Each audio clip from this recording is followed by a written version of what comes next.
Allo peuple bandi, bandi balandi, merci na bino nso jusqu'à vos amis, toyebi déjà bino na biso za libala bo sembo, ba les anga mbanda.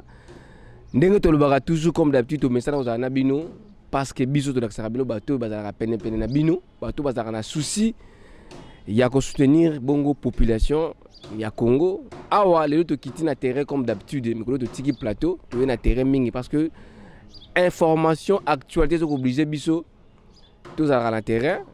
Tous à qui bon honorable fils moi si pour à député provincial élu à province à Kwango dans secteur il y a la territoire plutôt il y a Kaimba to sola qui na lobby bolandaki no mamne les kaki les lots qui sur na terrain pour na luka moko ya ba élu ya peuple azali bongo député provincial élu il y a territoire il y a Kenge na kombo ya docteur de Tcheke Futila Mwako médecin de formation moi na kin mais a évoluer à mingi na province à Kwango pour na soutenir bandeko na ye na ye to solo mamonini pour na nini Kwango ezobongati mandat na bango o baza na ngosiku ya 2018 parce que na sera toujours que peuple a ka roulage peuple a kangaki na 2018 ba député belé balongwaki et belé balongwaki eza ba député provincial ba député national na Kongo balongwaki peuple a fongolele bango nzela bango ba régner sikoyo donc mandat na bango o bazo sala sikoyo na mandat o eleka différence ezali nini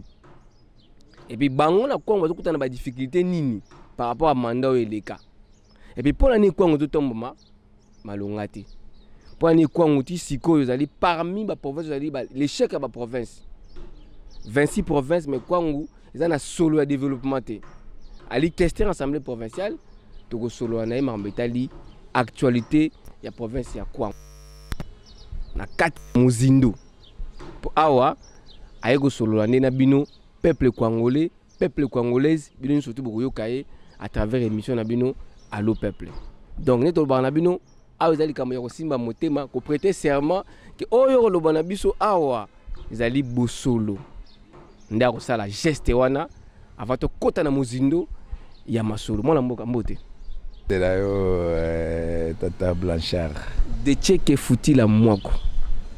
Oui, de Tcheke Futila Mwako. Médecin de formation. Oui, médecin de formation, maître, un grand maître na Musalawana. Maître ya Bitumba, ya avocat, maître de domaine. Oui, nyoso. Maître Bitumba, oui, bitena naza kacher. Na bunda na ba télévision boyebi. Na musala nanga pa ya kimunganga oyebi ndenge na ebanite donc ça signifie que naza maître. Alors avant de kota na muzindo masolo to bengolo lelo ma metali province à Kwango ska yo zali député provincial mais ka kosala la biso moi parcours politique na yo bato ba ebioté na bato ba ebio parce que déjà depuis Zalaka en 2006 au postulat qui 2020 ça fait déjà 14 ans donc bala ba boté moi sika ba ebio même bala ba 10 ans ba ebio ba ma histoire il y a des Tcheke Futila Mwako azali nani asala nini et puis abanda politique na ye ndenge nini. Oui merci ndenge uti koloba ngana azali nani na koloba isute puisque na sina se présenter non na ebani politique ngana banda politique banda université. Je crois biso za bato yo biso za bato yo politique to banda ngo na université pour na université na époque ya maréchal na époque ya Zaïre biso salaka politique pour moni politique a bien salamaka na université hein to za nazana bato ebele to sala bango politique o baza lelo ba misusu baza ba ministre bazane bona otanga kombote ba misusu baza ba gouverneur ebele ceux qui peuvent ngina tangelo kombo na okotanga non non mabeti baza ba masa na o problème ezati to sala bango politique na université so ozuneti ba Denis Kambai ozui ba gouverneur des données pied me ya Kasai soko ozui ba nazuneti ba vienne biso ba Pericles bazaka Luzolo bazaka ba vienne biso na camp to sala bango Luzolo Bambi oui na ba politique biso za na se bango liboso to sala na bango ba politique na ebele ba muzangisa bazaka ba ministre ba Kwete bazaka ministre na ebita za ministre na nini Kwete tout ça na gouvernement baza mo ebele pour ne pas citer ba misusu ba député baza ebele on ezaki politique mo na cadre université mais siko politique active yo bando na nini. Oui mais politique active tant au banyango déjà na université tant comme une vie active mais aux obligés à continuer en haut. La partie politique de l'université. Non, l'université, besoin d'une partie politique. Il y a une partie État, MPR, JMPR. Besoin d'une combat, toujours gérer l'université dans le cadre de JMPR. Bapumba. Bapumba peut être dirigeant de JMPR à l'époque. Donc c'était déjà la politique, tout ça. Pour ils ont une histoire rebelle. Moi, ils ont la histoire de l'université, moi, histoire rebelle. Oh bandeko la biso ya Kongo tozaki na bango na ba université baebi biso zaki banani na université wana na époque wana donc baebi yango bien donc wana compte commentaire to ça les a Olanda papa te loko no be machi pabier papa le bonga zaki parmi ancien député alors moki zaki na âge à 7 ans Olanda papa na eti ayo kola kona yo landa no mutute mais tenga landa mutute ngana zaki nde ko sala politique na université bon ezan nzela biso to forger yango moni moko na mibengaka songa nzela po biso to forgeaka nzela na forger yango ti ndenge tokende komana zonga tata nanga za soda ngaza mwana soda donc na koli na baka militaire na koli na vie ya kisoda na tata nanga za politicien te ndenge otoloba pona honorable mwaship ngaza soda to forger nzela na ndenge na biso. Alors au city class na yo ok, vous se retrouver dans Kingi parce que vous avez quand même un médecin de formation. Baninga na mingi bazo préférer travailler na Kinshasa, mais yo ça à peu près carrière à vie no mobimale na intérieur. C'est tout mingi na province à Kwango est-ce que vous allez natif pour l'année. Oui, ben wana il faut tala. Mon ndenge na lobia ngazanga mona soda. Obi ba soda ya kala tango ba papa na biso bazaba soda bazaka un peu ko se déplacer partout. Omona wa newa nazawa keyawa ngana famille na biso bayana nga mingi ba miso babotama na bambandaka ba misusu na babwende ozomona pour kaka kolakisa keto zaki bana basoda mbo ba déplacement zaki moi mingi alors biso à l'époque maman na kaneti bana basoda bazaka ba voyou mais biso telinga to prouver quand même que bana basoda bazaka ba voyou te il fallait to kota université to koti ndenge na lobby politique to bandango na université tango to sisi natali na bi mais moi je suis congolais. Mais na vanda mingi na Kwango te. Puisque je me souviens na tangaka na Kwango anemoko kaka na mission boko wana. Tango papa na ngazu retraite comme pensionné azongi na mboka na ne wana na tangi na boka après wana na zongi lisusu. Na longwe boko na ke kotanga na Équateur na tanga na ba collège présidentiel à Guadolite na ke na ba Athénée de Gemena un peu là c'était plus l'Équateur et puis ba biloko wana mais tant on a sisi université je me suis dit na bi non mais après tout pongai na web solo comme web tant on a zaki na université ba tuminga bazaka kanza mungala pour entourage na nga mingi bien que bande ko na biso bazalaki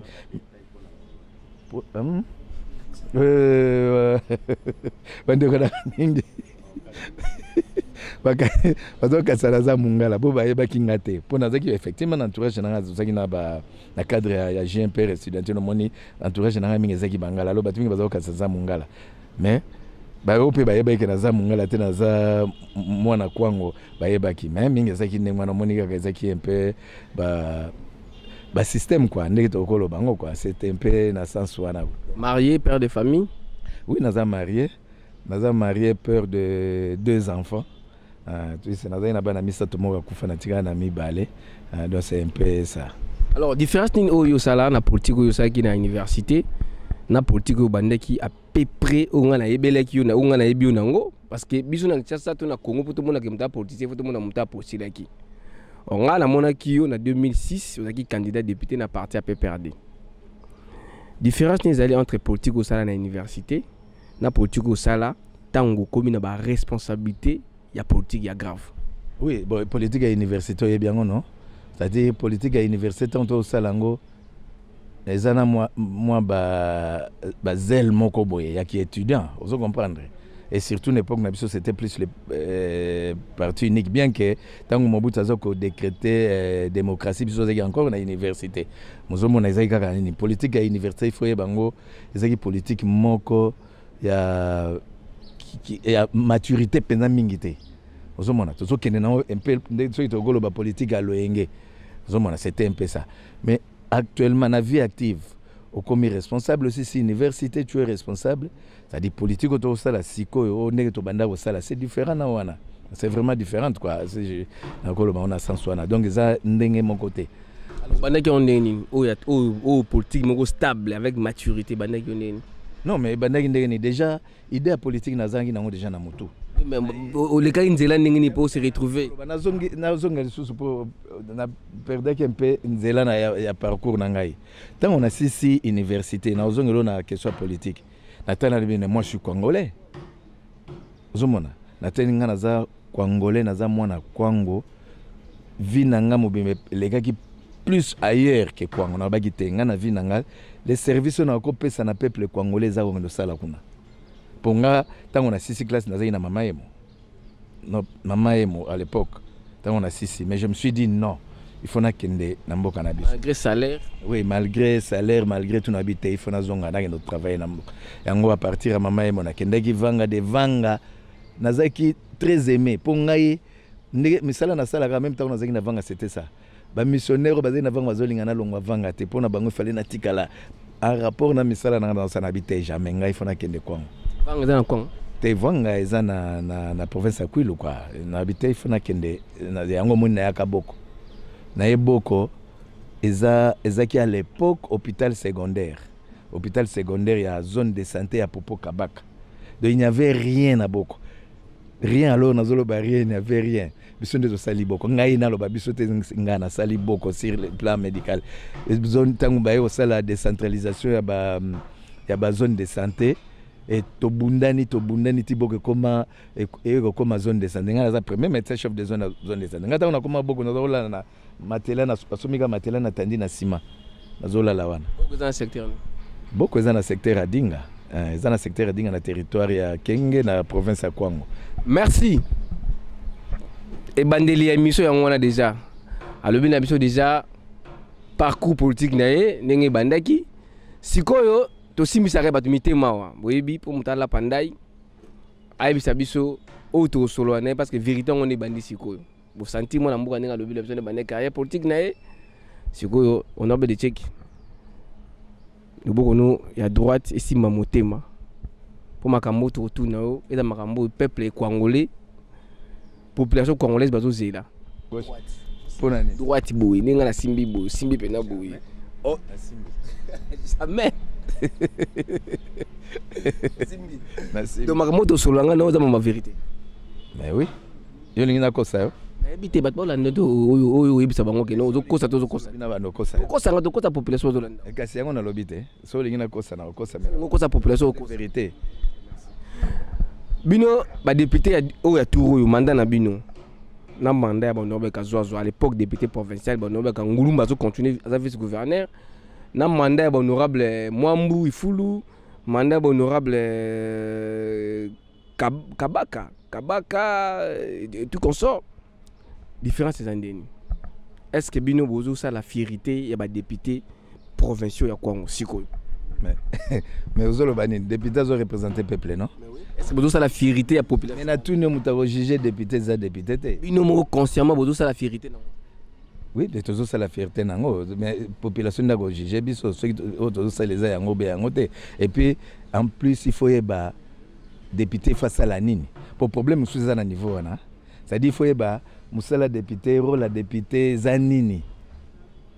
Pour rebinga za munganga pona ko évaluer mutu il faut eba ezanini fala sala asala kité siko évaluer mpo soki ebeloko o député fala sala te yo évaluer ça signifie que yo oza ignorant. Okay, merci docteur de Tcheki honorable avant ba voter bino bozwa ki temps rolandela makambo ile kaka kwa notamment premier mandat ya gouverneur la Rousse Kabula Mavula bozaki na le ba député te bomole neni la Rousse Kabula longwaki bino bozongi bozali une expérience ya deuxième mandat de la niveau province ya Kwango mais kana nuko sulula la population ya Kwango baiba pona nini Kwango ezo avancer te pona nini Kwango ekoki kozala statique te na gouverneur moko année passée tout mandat passé la Rousse alongwe ba bête émotion kanisme ko faire remplacer mandat au petit bo bête émotion to bité solo remplacer pour l'année quand vous êtes statique sur le plan politique surtout sur le plan provincial bon ya wana na ngina loba boy ndenge na uto loba wa pour na ko évaluer mutu fait beloko ni muta eloko muta ki ko sala il fallait ça la salité il y a on est condamné c'est-à-dire ngana zaki député na première législature té question on est bien positionné parce qu'il composait ango na ba député bazaki na législature baeba gouverneur Canis non c'était Canis d'abord pardon il fallait ça la nini wa sala quitté puis c'est comme ça pour to jijaka likambo et to jijango dans les vides au éviter l'eau sans soubassement c'est ça ezalate on les a bien té donc ma première législature ngana ko kota ngote la deuxième besoin ngana même makambo on va select na première oui yango ndenge na uto ebisayo omoni na assemblée biso toza ba député ou assemblée provinciale eza biso za ba autorité budgétaire ya province c'est-à-dire exécutif provincial soka sali budget na annuel il faut les canaliser même au niveau national premier ministre na gouvernement ne se basali il faut pas que na on assemblée deuxième lecteur que na sénat net biso sénat za la raté za assemblée photolenga tant basala budget za nini alobi voilà ngai na ne oyo na ko sele loko boy ozola nanga na utoko loba wa évaluation faut ça lango sur base loko mutalobeka ko sala na salité olobi kenga na osala loko boy na période boy na osala boy na période boy na ko sala boy na période mo na osala boy boye bisanga c'est ça parce que biso rôle na biso je crois bien ngo à part que voter ba loi province ba edit ndeto benga ngo quoi ezaneti ba loi na biso ya province tozana rôle ya contrôle c'est-à-dire tant que gouverneur à l'équipe na assemblée tovandi alobi voilà ngai pour la province na biso pour province na biso décoller pour province na biso meka ko kende moi likolo il faut na sala loko boy na sala loko boy na sala loko boy na période boy na ta oyo boy mais sikoyo soki esali ke na période wana osala loko wana te siko biso na cadre ya contrôle po biso musana biso ngoko contrôler est-ce que sala ki bientôt sala ki te soko sala ki biebo sala ki te toza na pouvoir à sanctionner yango moni sanction na biso yaka na ba motion c'est ça mais ce que tu évaluer to moni ke loko moko esalamite entre temps souci na biso ces années ni province est décollé hein ko décoller pour province qui ne moi likolo pour yo zolo bango yo za peuple donc nazo croire na yo moni ke province za toza ko rond-point ndenge ba musicien zaiko bazaiko ya toza ko rond-point do tozo baluka sika moko ce qui yon ndenge zolo bana ça signifie que na niveau na yo moni ke effectivement province est décollé te parce que net honorable net gouverneur petit nini o ya bisaka bino na discours na ye et puis vous comprendre que après quelques temps ça pour betailler moi sur betailler wana et koloba nino a exception na discours na ye budget na ye surtout tel budget eza munene biloko eza ebele réalisateur biloko eza ebele à tel point que na ko quand même ko tangela te parce que na bina bando tangango c'est ça sous normal te ele eza ebele à tel point que réalisation etikala ipina ko salema te wana eza to banga nzambe hein donc ngai personnellement naza na problème na petit te avie na nga tous années très bien aza voisin na nga si mandako donc naza na problème na ye comme individu te mais tozolanda nde par rapport na biso po biso bozoloba population bozosala eloko te o musala biso fallait tosala yango wana tant que tosala comme lisusu boye ozomona c'est un peu ye comme individu naza na problème na ye te mais biso ozotala nde programme na ye asalaki programme faka sala nini présenter nos programme na lobaka sala nini na quinquennat 100 jours na faka sala yo naza nango na mutu te mais programme neza munene programme na ye eza munene biso ba député to pesaki quelques priorités liboso to pesaki omoni toza na problème ba nzela ba route à dessert agricole ce qui to ko sala même système à cantonnage manuel eza ba idée to pesaki to lobi to zwa kaka ba nini misatu problème to lobela qui est se focaliser effort union société ba makamanzela ba route à dessert agricole na série moko bon ceux qui besoin se souvenir moi pression moko qui contrôle moko tout le monde cantonnage manuel ba fungoli si même direction cantonnage manuel na niveau province ba tu ba même inauguration nango banda wana ti lelo tikala rappel moko salemate deuxièmement eza quand même soni l'Assemblée provinciale a foutu là. Et puis, bon, on a foutu. Foutu là, wapi. Tout foutu les pas basango. Tout ça sous menace. Mais mouta Assemblée ezali institution moko et produit raté. Assemblée ezala institution moko et consommaka et produit raté. Vous comprenez? Institution moko ba PCA yas a panzi a produit raté. Mouta produit ezali exécutif provincial. Net na niveau national c'est le gouvernement. Assemblée nationale produit leur vote. Construction ya bureau assemblée. Assemblée a un pouvoir en attaque construire. Construire on a bon aux wapi. A produire leur vote. Moutou il faut construire une assemblée. Tu sais, une assemblée, c'est-à-dire bureau et assemblée, c'est l'exécutif provincial. Et c'est qui parmi les priorités nabiso. Mais ce qui est là, na habité ça na niveau nini. Vous comprenez, on est qui parmi les topo de ça que ba charge misato kaka. Ba ligne misato. Troisième qui pardon, pour troisième il problème il y a électrification si j'ai encore une bonne mémoire. À moins que na s'est trompé pour nazana baninte. Électrification à ville à Kenge. Tu as bien un projet belé, mais rien n'a été réalisé. Sans compter Babiloga Miké, Monsieur Soto, Kolobawate. Mais nous avons une grande ligne. Nous avons bon. Député, estimé qui, puis c'est un député Moko. Bissonioso. Bissonioso n'a pas lu. Ma place, ce qu'on a pouvoir aux autres sous-partis politiques. Nous avons un député. Nous de la province, nous avons la soute pour parti que profiter dans la province bénéficier. Donc, député Palou, il y a CRD, il y a PPRD, il y a Renovac. Tant qu'on est déjà comme responsable, il y a des députés Palou comme province et gouverneur à province, il y a sous-gouverneur à Palou, il y a gouverneur, il y a Congolais, il y a Kwango. Il y a Congolais, il y a Congolaise. Alors, si le peuple azolé là, le peuple azolé là, a bébé nous député. On dirait que ça m'a cambré pour n'avoir intérêt na bino moko. On dirait que ba souci na bangote place au batinda ki bino boya ko mawana. Boza ce que bomoni ke gouverneur après si bino bonga savonté boluke l'émotion. Après si bino bongo ya nini te boluke l'émotion. Na nzela ya lo peuple. Peuple azolandao, li kambo peuple azoko kanise la bino ba député.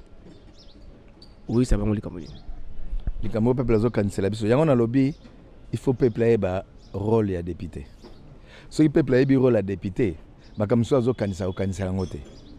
et puis, ça dit que dans le rôle, il n'y a pas de rôle seulement. Au début, il y a des députés, il y a des droits à biso. Il y a des droits reconnus constitutionnellement, si je peux le dire. Vous comprenez, hein? C'est-à-dire, ceux qui gouvernent à Kendaki, ils ont je ne pense pas qu'ils ont un problème particulier comme individu. Ils ont un problème total d'une façon générale pour l'intérêt à la province. Je peux te le dire. Parmi les discours, il y a un gouverneur des missionnaires. C'était le décollage. Il y a la province à Kwango. Décollage à la province à Kwango, on est au Salema, dans le vide de décollage à la province à Kwango, au Salema, dans le programme Oyemoka Pesaki. C'est le programme. Le programme où il m'a appelé ça qui y a et peut-être ça compter. C'est ça en rapport au programme. Pour le province de décoller, il faut respecter le programme où il m'a présenté pour le développement de la province. Mais ce qu'on respecte, mais tu as il y a un donc peuple il faut un rôle et député. Souvent savon, savon. Mais petit temps accueilli. Atiki biso na banyonga savon ebele. Eza pona ngone memete meza par rapport au programme na et bon azo sel intérêt a fouti biso la savon yo ça fouti pété. Et puis savon on a to benga ngo savon terme nango normal les ali complément d'émolument des députés. Peut-être na ba mbulo ekoyaka kuna bokomona ke niveau national banda soko zo charge ba province province moko banda reproduire pour fouta ba député fouta ba tonaye. C'est des compléments émolument eux ça droit na biso. C'est-à-dire na ndambo oyo ba fouta ka biso na niveau national la province a cette obligation ya ko fouta biso pe. Donc to benga un complément d'émolument. Terme na savon eza terme moko d'ailleurs soko landi origine terme on a comprendre que eza na cadre ya souffrance. Omoni ba député na biso tango bazaki na bandundu. Dans l'ancienne configuration de la province. ezaki ndenge nini suite à problème ben paiement biso ko subir les lots 9 mois impayement bango pe bazangi na moi ba problème impayement alors qu'est-ce qui est arrivé ba comment ils sont na problème impayement ça n'y a qu'à défi mbongo non ya banque Lambert a défi siko tango au défi banque Lambert tango ba peso mbongo ça il faut obliger futa mon intérêt alors bango pe ba comme mona mais ba nyonge comme belé pour na camoufler qu'est-ce qu'il faut faire ce qui ba peso mbongo to benga ngo savon pour population comprendre té que tant ba fouti so ba bi complément de monnaie ba rolanda no bata ba nyongo bazaki belé na ba nyongo alors ba tout en terme au savon ozomona et pour bon indice que ba fouti sur notre bata ba nyongo nyoso ba yoko elabino c'était ça en soi les vrais thèmes c'est ça complément de molima. Merci ma message ezokota ebele awa na député provincial ya territoire à Kenge azali pe question assemblée provinciale mwana mboko nobe de cheke futi la mwa kuna to bita masolo ya province ya Kwango to bandaki na mambetali ndenge gouverneur petit azwaki motion to beti mambetali gestion ya assemblée provinciale ndenge ba vivaka surtout to côté makambo itali intérêt à peuple tout ça na quelques minutes tout ça non à respecter biso makambo to retourner mwana mboka tant à covid vous allez mettre d'abord vous allez mieux placer pour cette information ya solo sur makambo wana tant à covid eza mais ça sous ezaki kalaté gouvernement abimisaki ba mbongo apesaki na province surtout bino na Kwango on dirait bo créer ki moi faux maladie moko boy mutu moko boy soit disant malade to mona paye te to yoka ko yoka ke no aza malade kamo za na Kenge bongo nango ekota so boy suka nini to yebite bozwa mbongo soit bino te mais gouverneur azwa mbongo ya makambo itali covid yo zali médecin naza sirpe ko zala na kata circuit wana ya kuluko kolandela ndenge ni mbongo ngo yaki mbongo gouvernement pesa pour na mametali covid et sala musala nini et puis na Kwango lelo ezaka kamoko et kitakate et matakate ezaka kamoko réalité nango ezani yo bi foka il faut rectifier tako zolo bakezaki foka amona na te yo mona ete amandaka wapi na tuni yo ndo mona ete po biso to mona ye ngai nanga loba na mona ye mwana ngo na yebi na papa na ye na yebi ndako na bango ya ka recréer banani ba créer bino na gouvernement provincial ko ba confirmer eza gouvernement provincial te ka pose à confirmer c'est l'INRB ba résultat utaki na INRB na Kinshasa pour confirmer kawana tant ba sali ba prélèvement et que na INRB a confirmé c'est-à-dire à l'époque la seule structure où qui confirmer ka eza INRB par examen labo là on va comme médecin donc à confirmer ango tant que tango INRB a confirmé ango pour nous tokolo bateke zaki ka fabriqué je ne sais pas faire suka ningini non il a mbongo ya bozwa pe mbongo suka kenda wapi comment azaki suivi l'enfant a été guéri déclaré aussi guéri après contrôle à INRB va déclarer guéri puis ça combien kozwa mbongo c'est difficile lo bagé bazwa ka batindeki mbongo pona il faut yebango que covid eza mutu moko te ta mbongo batindeki pona province batindeki ngo na ba province nyonso combien de millions combien de mille bon montant naza na penda na mutu te naza na montant na mutu te mais il faut yebango boy même na niveau national eza na équipe à coordination c'est-à-dire chaque province hein il faut yebango que wana na chaque situation épidémiologique ba monter toujours ba comité il y a suivi à makambo wana. Donc on avait une coordination, chaque province a une coordination constituée dans une commission, dans une sous-commission. Une commission de surveillance, une commission de prise en charge, une commission de communication, il y en avait. C'est-à-dire cet argent, batindaki yango pour na mona na zaiko belate. Batindaki mbongo pour une organisation, il y a surveillance na niveau de la province, il fallait créer coordination. Ça là yango be? Mais oui, la coordination existe. Il y a eu des commissions, tout ça. Avec des dettes, na banyongo, vous allez au futa bango même pas. Banyongo banani. Tout bon ça na ta coordination INRB à Covid. Non, la coordination de toutes les façons, ngana za ki gestionnaire té. Naza une coordination té, naza na sous-commission. Naza une commission moko, naza une coordination té. Mais je pense na niveau ya mbongo wana tabato ba ça makelele. Mbongo naza ki utiliser selon mbongo ya ona zoloba, il faut yebe loko. Baosa nango nini avolo bage mutaibi yango bia lango il faut yebango ça dit faut yeba alobaki ni tosala nini na yango mais soko oyebi tomonika mbongo ye yokanisi neti ozokanisa mbongo na batinde mpo na mwana naza obela te mbongo na batinde yango pour la province pour na organisation pour na surveillance na niveau ya province pour na protéger province contre Covid-19. Mwana mboka dernièrement totomona wa premier ministre pour la première fois depuis akoma premier ministre papa Ilunga Ilunkamba akitaki na Kenge dernièrement il y a même pas un mois akenaki kokutana na baba na kwa mpona ko lancer ba projet ya ba route ya dessert agricole. Mais chose grave, Ilunkamba ti akenda ti azonga avanda nina ba élu ya peuple, avanda nina ba notable ya peuple. Député provincial ya Kwango avandi azala pe wana. Aibisa bino pona nini iloka nengwana salamaki puis utilité ya lancement ba projet wana na Kwangu, est-ce que c'est vraiment important au début tonga banzela il faut pas ça la cantonnage manuel mbonge uta wapi to éviter. Oyebi pourquoi la seki d'abord il faut yeba eloko liboso yeba il faut yeba ezao nga peut-être na lenga retourna question na autrement oyo tuni bona répondre na ko orienter na ndenga lenga ko poser question pour intérêt à Kwango. D'abord, lancement Nezaki, Premier ministre Aki, c'est pour la République, pour toutes les provinces. Mais Batalaki, travaux et puis ces financements et à un niveau ministère du développement rural. Atali, lancement il fait ça là quelque part pour misser banda dans toutes les provinces à Kwangote.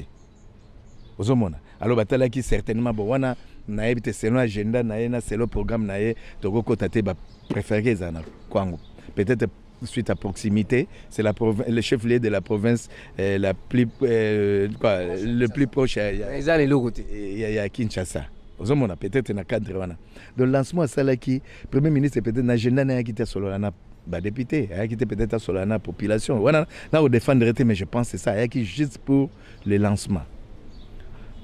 Et c'est ce qui a été fait. Bon, avec un programme, agenda na biso bien noté. On ne peut pas entrer dans l'agenda na peut-être demander à tracer l'agenda na il fallait na sali quelques minutes na ke et ça peut yango neza ko empêcher ninité pour yaki ko sala ngo pona kwa ngote mais c'est pour la République. Et nga peut-être une question na zela otunanga comme Congolais oyebisangai comment est-ce que basala ki sélection ya ba ONG oyo ko en charge ba tronçon ya misala pour cantonnage manuel et ko salema. À partir du lancement, vous allez entrer. Puis vous allez et vous allez misala continue. Et vous allez cantonnage moko et vous allez continuer donc d'une façon un peu permanente pour que nous les allons bien. Mais on a peut-être question une de nos préoccupations. Mais choix, il faut tout un choix. Il y a ONG, et c'est salamate et salamate. Voilà, puisque Bisoto Ebi qu'il fallait la ONG locale. Donc il faut utana Kwango. Nous avons fait ONG locale, tout le monde Ebi. Bisoto Zago Zela, tinenge projet on a eu le lancement, Biso Kansaki qui est bâché salamate mais curieusement, tout ça qui surpris, n'a quoi apprendre déjà to solo là qui bien que to solo le premier ministre était to solo ministre du développement rural. Ayamba qui Biso avant retour mais à présenter ce tableau déjà ONG bazaki déjà sélectionné. Tu es habité par quel miracle? Identifier par nos frères. Il y a Kinshasa. Pour identifier ONG wana est-ce que baza oba evrakanaka Kwangu to bazaka ba juju ba bango. Non, mais misu c'est ça tu es bien ko douter. Tozo monango. Même au mona bazu ONG evrakana Kwangu mais ça là non makambo ya cantonnage Chazana ba makambo misusu mais bazuye. Et puis salama ki wapi? Salama ki na Kinshasa. Ozo ka salami na Kinshasa na ba politicien na biso bazaka na Kinshasa. Yango moni biso tozo kene na politique ya kokima prise d'otage ya province ya Kwango. Ba vrai représentant ya Kwango za biso ba député provinciaux. Mais to koma na moi prise en otage moko boye, ya moi groupe abatu moko boye na niveau ya Kinshasa, ce sont nos frères hein, qui sont politiques. Qui sont politiciens aussi. Moi likolo na bino quoi parce que bino za ba provinciaux, ba nationaux peut-être. Non. Un député national est supérieur à un député provincial. Encore moins ministre national est supérieur à un député provincial. C'est ça la mauvaise vision. Une mauvaise vision, il faut balongola. bakanisaka te ndenge baza na Kinshasa baza na niveau national aux ministres, aux sénateurs ou bien députés nationaux, c'est-à-dire que vous êtes au-dessus de Bisso. Non. Bisso va représenter la province. Nous avions été élus le même jour.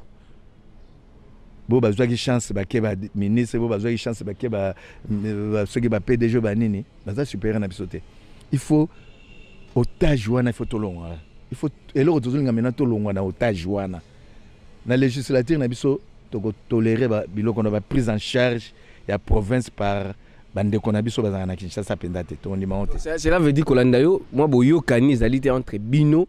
Na ba politicien ba la Kinshasa ou baza plus awa mais plus que bato ba combattre biso eza ba politicien na biso baza na Kinshasa na ko peut exemple ezaki na makambo ba création ya ba sous-division pour ba misusu ba mimoni baza na rapport baza na moins facilité ya connaissance ou ya relation na mutubo ils ont tripoté na ndenge na bango ça intéressé biso mais ba sous-division ne vanda na biso bato za na mboka na bango banini mais ils le font sans qu'on intéresse biso.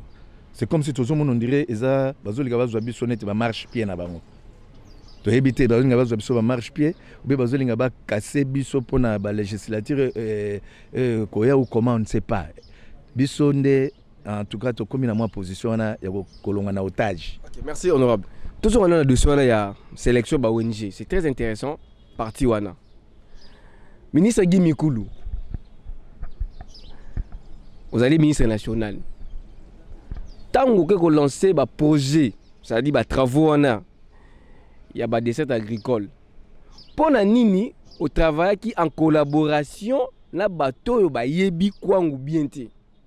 Dossier wana na Hollanda na kota na cabinet. Na lukana yeba qui est derrière ça. Kozo ba onje moko bo bavanda na Kinshasa, ba bi passa kwangu nengeza te, ba vivre na kwangu te, même si ba vivre na kwangu ba dans le domaine mususu.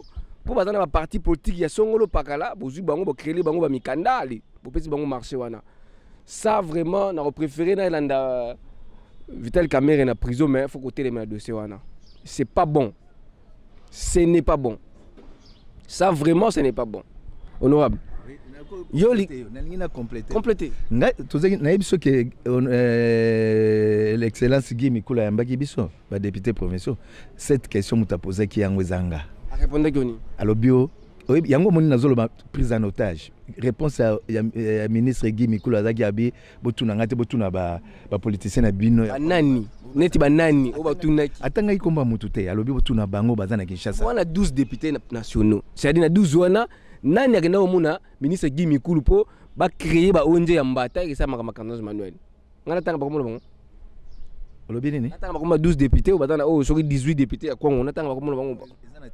Ezana tinate oya Hollande émission comprendre soka sala ki yango mais ngana nzolo bande na lo bango clairement c'était la réponse ya ministre Guy Mikulu abibo tuna ba politicien na bino pour c'était la question ngam tuna poser ki yango nabi mais comment ça une surprise aussi prendre biso boye ko lancer directement ça déjà na ba ONG ba soumissionner ki aussi bo pesi bango na ba tronçon abibo tuna ngate botuna ba politicien na bino ya Kwango bazana Kinshasa. C'est comme ça que nous avons un cambotage. Entre autres, Babylone, tu tolérances le soutien. Tu tolérances. Je ne soupçonne personne. Je ne soupçonne personne. Tout ça, mais on a beau kaka, on a créé et mais on a tout ça n'a donné nyos. Toyebezaki nani banani basali ba biloko na toyebi. Tout. C'est la même chose na makamba sous-division. La sous-division d'enseignement, c'est la même chose. Est-ce qu'il y a un comportement boy quoi ngobonga? Mais ekobonga, c'est ngo kasi nazolo ba non? Biso ba député provinciaux, makambo ezotala biso, batu ba osala bino makambo batu misusu. Tango ba osala ngo, sans que batu na vie na bino, sans que ba associer bino. Vous comprenez? Mais bozo luka kwa ngobonga, bozo ko attaquer biso na province. Mais ba vrai porte malheur, c'est na niveau national. Et ça bisoté pour même bazawana ba politicien Kwango bazana niveau Kinshasa ba yokana te. Wana na confirmer yango. Bazana ba amour moko superficiel. Il y a le kuta. Et il y a le kuta eneza makasi entre bango. Nous connaissons. Ozomona. Alors tant ba osalango ba luka ber nyoso ba bwa na province. Non, ce sont eux qui sont en train de bloquer ba makambe belé. Hein? Merci. Tu combien de minutes? 2 minutes. Ndeko tunto kabola nayo sur la tournée question on a été pas de c'est pelaté Olia Monga Kimbuta aux membres CRD wali membre CRD boni parti CRD na niveau Congo abi CRD na Congo pesa sur impact et c'est signe nango déjà mais vous forcer kaka vous bunda kaka parce que parti mo wana boza makasi zo botre même na ba tout po bino bozo ko sala makambute notamment yo zali inter vice président interfédéral à parti ozo ko implanter parti te pour nani parti ba ko implanter parti existera déjà parti a déjà implanté peut-être moi ko redynamiser muke banene mais parti ezali parti zo fonctionner ça na parti makasi ta zo botola bato on eza ba auto benga ga ça la populisme pour rien te na lobby kasi yo lobby nani yo lobby zo botola bato la botolina na botoli CRD batonné ba militaire CRD nyoso baza en place bazali partis au marché très bien, il y a pas d'inquiétude quoi kolanda te o batu misusu baza kolukaka na makasi ki pouvoir omoni ki bokonzi baluka ngo te ki bokonzi ya yango moko oyoki ya ka yango moko ato forcer ko kazate ko ya pozo forcer au sala forcing. T'en fais pas. On comprend, hein? Donc, Kolanda te, Ato Yokio, Boye, les gens bas au salaire. Voilà, c'est du populisme inutile. Les gens ont un impact. Pour Moutakoya, allez pas d'amener au galard. Moutakoya, il y a quelqu'un infiltré. Il va soyez bien. Donc, Kolanda wana te, on est à bilo à Pampamba. Babipe Dinga, yoza eli mingi na secteur ya Dinga. Babipe Dinga on irait, ba komi malembe kozwaka yo déjà. Tout parce que ozo mené action malonga na kata Dinga te wana eza bilobela batu kolanda te yango nazoloba eza populisme kolanda ngote wana ezelo te hein wana eza Dinga eza base nanga principale, ça c'est vrai naza élu ya province hein naza élu ya territoire ya circonscription kenge mais Dinga eza base nanga principale donc kolanda wana te oyoki ngana zo biso ngana ebi Dinga bien, j'ai travaillé à Dinga médecin chef de zone pendant 10 ans donc na ebi Dinga de A à Z na ebi yango de A à Z ato bon c'est normal omoni bon ba misusu ba osala un peu du populisme hein ba zo comprendre tel oni ba osala omoni ngana loba toujours hein il faut toujours ko évaluer monto sur tenant compte na mo ba critères et ba paramètres. Moutou Sali, par exemple, 10 ans na politique. Na Moutou Sali 2 ans na politique. So lingo comparé, on est différent. Moutou, même na Bible, hein, Moutou va foutre 10 francs. Na Moutou va foutre 2 francs. Moutou a payé 2 francs. Et après c'est 1 franc. Moutou a 10 francs, a coupé ça 5 francs. N'est-ce pas? Mais Moutou a 2 francs, payé 1 franc. Honorable, avant ton émission, ton parti au Pénal pour ses quotas. Pour nous convaincre na parti au thé. Avant ton émission, Simbisa qui monté mon abina, Simba monté ma pour le babo solo. Mais nous convaincu na makambo yo population ya yebisinga. Na tango ya campagne ya ba sénateur. Moi na mboka sénateur André Kimbuta yango. Vous allez parmi bato oyo yé apesaka makoki na yoki on a parti politique, c'est-à-dire na ndinga ya bato bazaka pene ya parti politique na parti politique na otikala ko voter André Kimbuta te mais yo sko lingo intimider nga kana okangisanga na ndimi yo André Kimbuta pesa mbongo o vota été pour nani. Bon d'abord nga nazongela isubo pour na loba boy au moni période to komi tous ces sont atteint à distraction te. L'élection ba sénateur et c'est les cas. C'est les cas mais au lieu monga muto sala musala te pour la nini. Et l'élection c'est les cas si ko tozota la ndenge nini vision ya kobongisa kwango. Tango ozoloba ke apesa ngambongo. Wana za vie. Ozomona. Eza mabe po d'abord sur deux plans. Même sur le plan et la justice, c'est-à-dire ozo confirmer ka corrompu bato. Vous comprenez? Or, moi personnellement, je ne pense pas que. Ce que Zaki Bongote, ce que Zaki Bongote, ne yo bien André Kimbuta, va voter sénateur na Kwango. Mais oui, mais yo bien André Kimbuta bien te. André Kimbuta za mona Kwango. abeta na Mozande avec club Mozande ya Kwango ya Kenge. Oui bien ngote. Vous êtes conscient Mamozolo Baba? Très conscient. On dirait bien bien, t'es papa ni bakunde na Kenge. Viendra za mwana Kenge. Vous comprenez hein? Azam na mwana Kenge.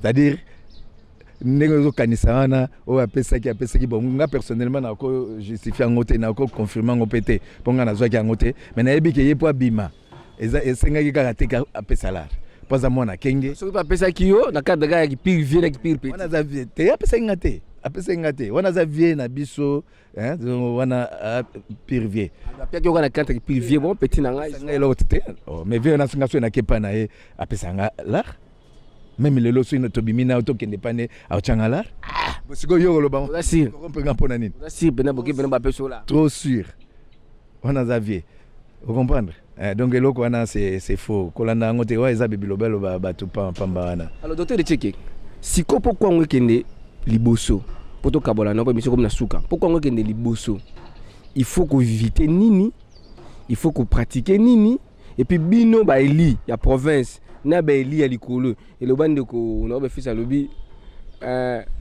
yo poto répéter ngwa bolingi on dirait bozonga bozana ko se soustraire na ba ene politique na bino bato ba na expérience makasi ko leka bino bonga bono bwakisa bombo bino bomo kota pe mo bokoti bikota kota na bino bokata ta musu bokoleka ministre Jonathan Watana na kokota bokoleka vie moso na kokota bokoleka matalama na kokota on dirait bozonga pena bo wana ko se soustraire na ba ene politique na bino. Alors pour l'instant pour que le Congo avance il faut quoi? Mais quand c'est soustraire na bango au ben ene politique ça signifie quoi? Ça une expérience makasi ko leka bino. C'est-à-dire quoi?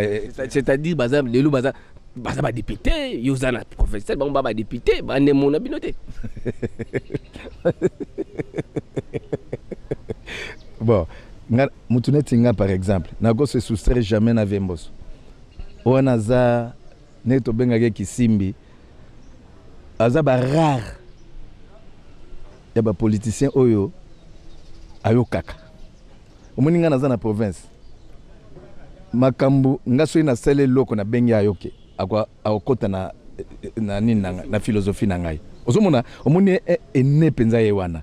O lelo aza ko encadrer na cadre wana aza obligé ta imposer yo moni biso tozana bene bona kotanga Viembo so poza ba ineka na âge kaka te même l'expérience politique papa yo dane mona Jonathan une expérience politique e bani yo kana loba na yo te Jonathan là c'est na député sénateur yo da député ministre yo za professeur wa expérience mona te expérience na politique classe politique ezarate matabo basala science po so tangi combien parmi biso basala science politique Nembo bazale lo ebele ba ministre bani combien na ba ingénieur ba médecin ba nani tout font la politique et ça na classe mogo unité et OK il faut boyeboete mais omoni biso toza contre bangonyo sauté toyebi nani o azoluka atia désordre na kwango toyebi bango hein ce qui na kolo ba ene politique na lobiteke ba ene na biso. Bon, il y en a quelques années, hein, bon, bazak effectivement, mais les politiques, ndenge toza na politique, toza ndenge moto yebi, ndenge toza na tolobite ke bango nyos.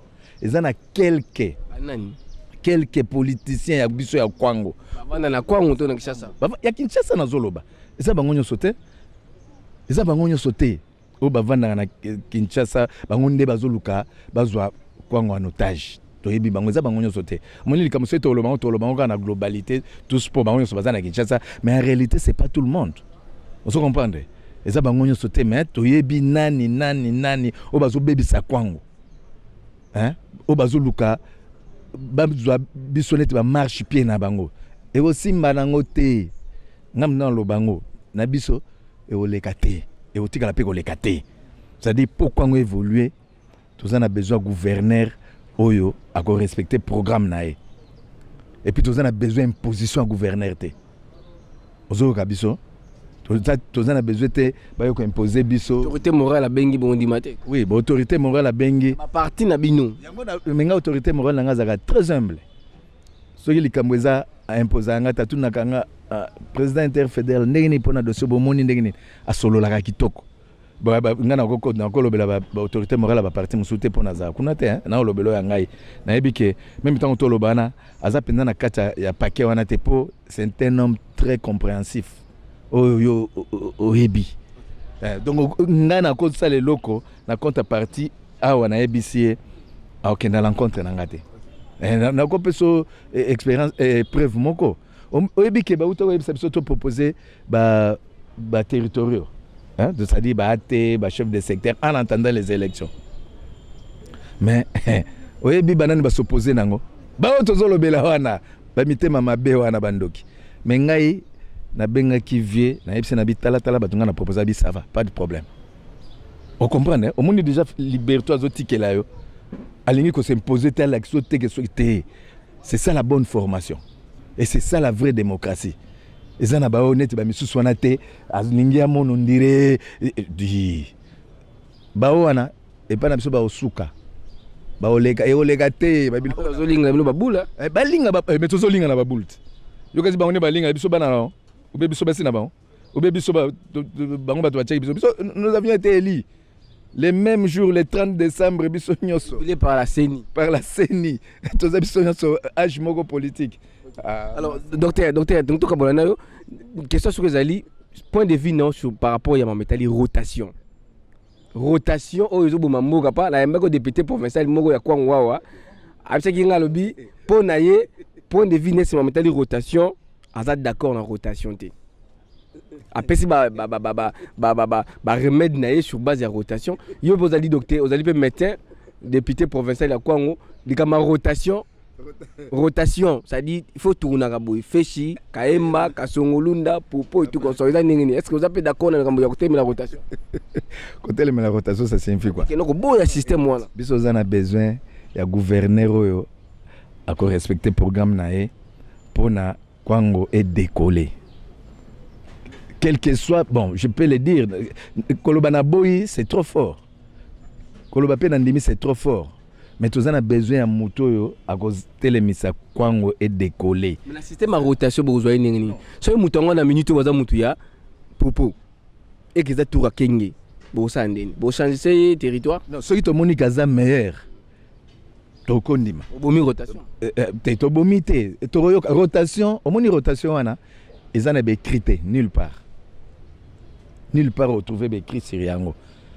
Et ça va consensus moi salami verbalement biso to lukango to discuter même comme on assemblée pour Yango par rapport na bureau assemblée bon tout le monde a exacté mais comme les locaux quand même bandaki moi ne to le bango ezelo mo ese bandaki to landa to luka to meka yango pour aider et éviter peut-être banini musu c'est comme ça moni to kota ki na yango to landa ki yango mais to boyango te siko to za na besoin gouverneur azala vraiment capable vous jouez déjà bon, c'est trop fort. Si vous fouillez déjà,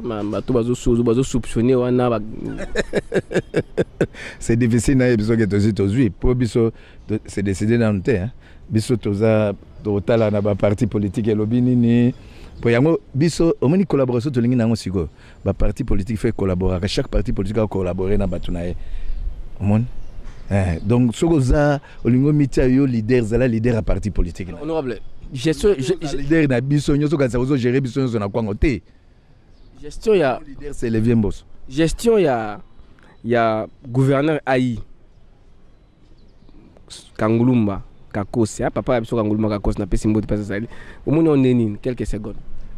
Comment on gestion na banda zu tête ya banda zu pouvoir wana bo PC responsabilité c'est la constitution ya ko kumbela masolo en attendant élection ça la est-ce que atotambola na bino bien est-ce que atotambola bien pour la province bon koloba kotambola bien pour la province c'est un peu ko juger gestionner brutalement c'est un peu difficile tout ça va député non il faut tout ça une évaluation à mi-parcours 3 mois ya nini to sali évaluer pour ngana osala ngamo te comme individu jusqu'au na osala ngamo te c'est l'assemblée qui va évaluer après 3 mois à sali nini par rapport peut-être na ba instruction biso to pesa qui est par rapport na ce qu'il devait faire comme gouverneur AI wana ezanga moko individu te na ko jijango lelo non il faut to zela une évaluation à mi-parcours il y a 3 mois trimestriel quand même ça va na bino vous en bonne collaboration si les collaborations ça vous en Nini savon